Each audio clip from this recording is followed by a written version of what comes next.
So me and Penelope, we've been riding around feeding animals, fixing fences for about an hour.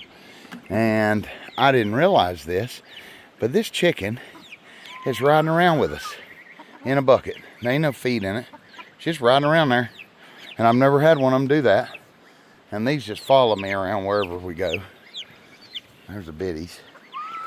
Old duck.